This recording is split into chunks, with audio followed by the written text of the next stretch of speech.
In a word, Amanda Lindhout says she was stunned by the RCMP's arrest in her kidnapping case from 7 years ago. Tonight, she's speaking to us about it.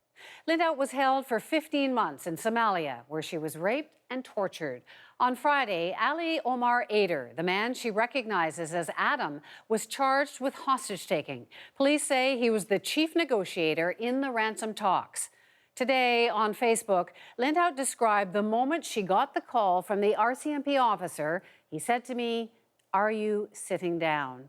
Amanda joins us from Calgary tonight. Amanda, boy, what a roller coaster week you've been on.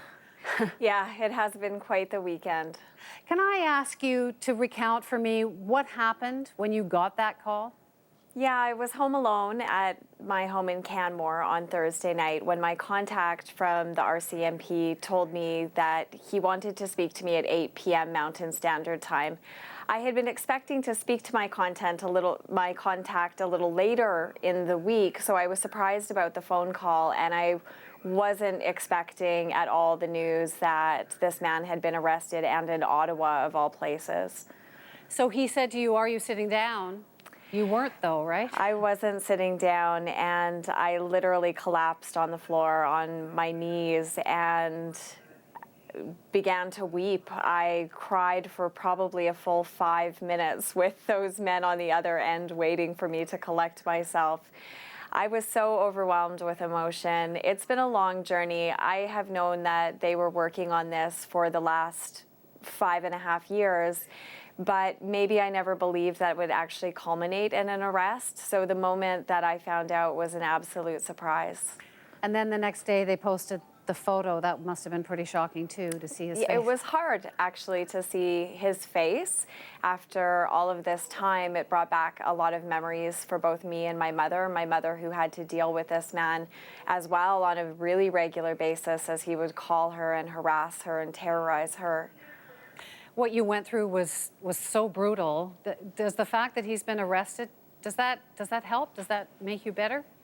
I think that there's some justice about the fact that he is now going to spend his life potentially behind bars and lose his freedom now as well for his role in taking mine away.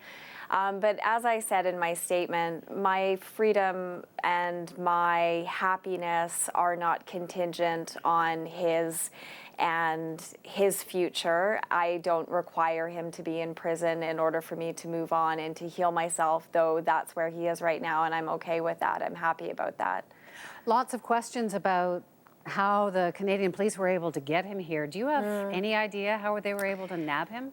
There's not a lot of light that I can shed on that. There is information that I know, but that I'm not able to share with the public. But I don't have the answer to everybody's question about what he was doing in Canada on Thursday. I don't know the answer to that. Well, we wish you all the best. Thank you so much. Thanks so much for sharing your story tonight. Thank you. Amanda Lindhout. As we mentioned, there are still questions about Ali Omar Ader's arrest. Amanda Lindhout says she didn't even know he was in Canada. Ader is a Somali citizen who doesn't live here, yet he was charged in Ottawa, which is unusual. The RCMP won't say exactly how he got here, but his hostage-taking charge falls under a section of the Criminal Code that came into effect after the 9/11 terror attacks.